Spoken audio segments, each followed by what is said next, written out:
Dear Paul, I'm going out with a posh bird, and she won't let me stick one of these in the wall. She'll only let me stick one of these in the wall. Well, Miss Swanky Pants, this video is for you. These are Wi-Fi sockets. They don't need a hub of any description. All they need is she that should not be named, or Google Home, or in fact, if this then that, which means you could actually trigger whatever you plugged into these things using pretty much any smart home device, which is awesome. Electricity will totally kill you. I'm not joking. This thing is quite reliant on electricity, believe it or not, and therefore this will totally kill you if you install it wrong. That said, there are a bunch of holes on the back of it that are just the same as the bunch of holes that are on the back of your existing one. Hey, dum-dum! Yes, you! Do you want to die an agonizing electrical death? No, of course you don't! Follow these instructions! First of all, make sure your multimeter actually bloody works, otherwise you'll die! Look, that would have killed you! Now take a photo of the wiring to make sure that when you inevitably screw this up, you can put it right again. Now run downstairs and switch that electricity off. That's it. Now you won't die. Look. Now disconnect all of the cables from your existing sockets and plug them into the same terminals on your new socket. You should probably realize that you've got the socket upside down. You'll probably realize in a minute. Realize that you've got it upside down. You idiot. That's upside down. F***ing hell. Turn it around! That's it! Turn it around! Oh, you can't! Start again!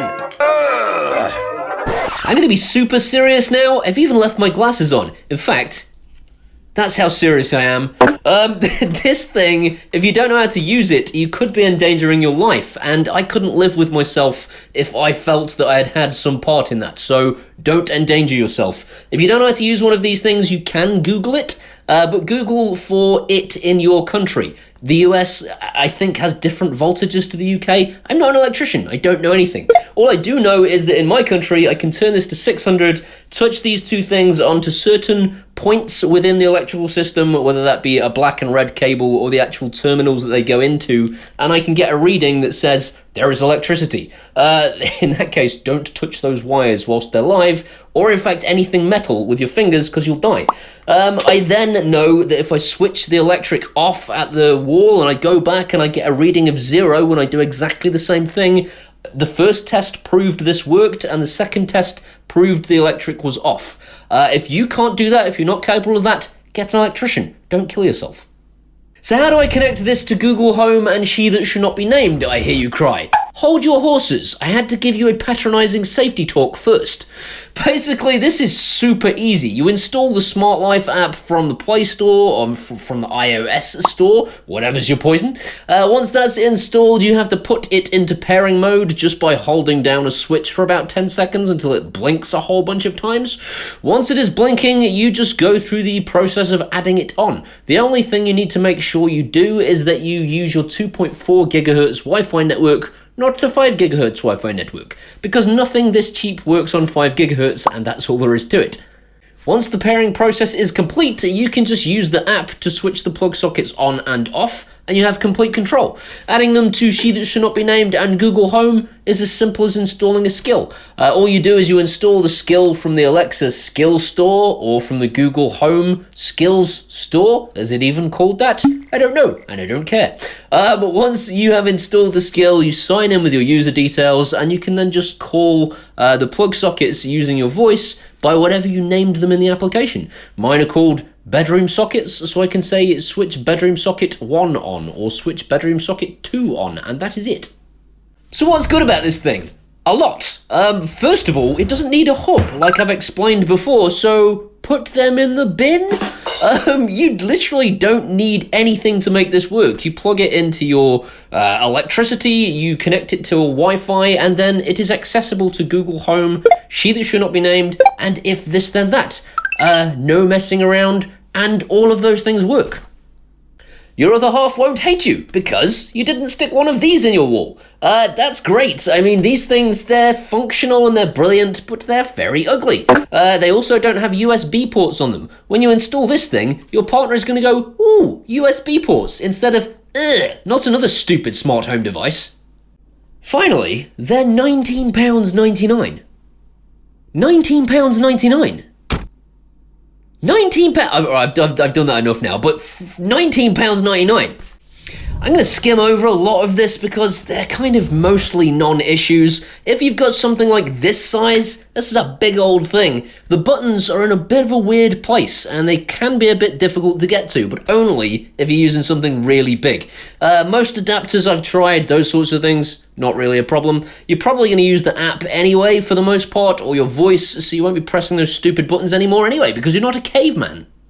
Your wall might not be deep enough. You have two options. You either chisel your wall, nobody wants to do that, or you get yourself a spacer. In the description there is a link to a spacer that I have used, which looks fine. It looks like this. The LED indicator, which is supposed to tell you whether the plugs are on or off, has only been put there for a joke, I think, because there's no other reason for it. You cannot tell whether the sockets are on or off because the little rocker switches just bounce back at you because it's a smart plug, so the indicator is there to tell you, but it doesn't, it's rubbish. Speaking of annoying LEDs, I love them during the day, and then not so much when I want to go to sleep. I have, because I'm a moron, installed it facing directly into my eyeballs or by my bed. Don't do that. If you're not susceptible to this sort of thing, a lot of people aren't, it'll be fine. But for me, that was a pretty stupid move. All of those things for the most part are nitpicking, but this one kind of matters. The USB ports cannot be controlled in any way, shape or form. They are just on all the time. For me, that's a bit of a shame. I have some USB devices I would have liked to have been able to put on a schedule and have them come on and off. If I didn't mention already, you can use schedules in the app, and the schedule functionality is really good, on top of the usual home automation stuff. So, that sucks. The sockets make this wonderful, satisfying click noise all the time. You can't turn it off. It happens whether you use the app or she that should not be named or whatever. That means if you're in bed asleep and your missus is in bed asleep and you press the button on your phone to switch the socket off, it goes click and she wakes up and gives you that look. That look that says, in the morning, I'm going to kick your ass when I wake up. Luckily, she never remembers, but still not good. In summary, should you buy this socket? Yes, you probably should. It's really cool. Like I said, it's flush mounted, your missus will like it, it works with everything you want it to work with, it doesn't need a hub, and it's mega cheap. Definitely get one. I hope you've enjoyed this episode. If you have, please give it a thumbs up. If you want to see some more of this guy, hit that subscribe button. Come and hang out with me at these locations as usual, all the Facebooks and Twitters and Instas and all those weird things. And be one of these people, honestly, because they are making this video possible right now. These are my patrons. Come and be a patron at Patreon, or just buy me a one-off beer at PayPal, and I'll love you forever. I'll see you next time. I'm going to do that. I'm going to throw it. I'm going to throw the Echo Dot in the air. Fan or whatever you want to plug into this thing, they're really rattly. Stop rattling. Completely serious now, I've even left my glasses on and spat on my own face.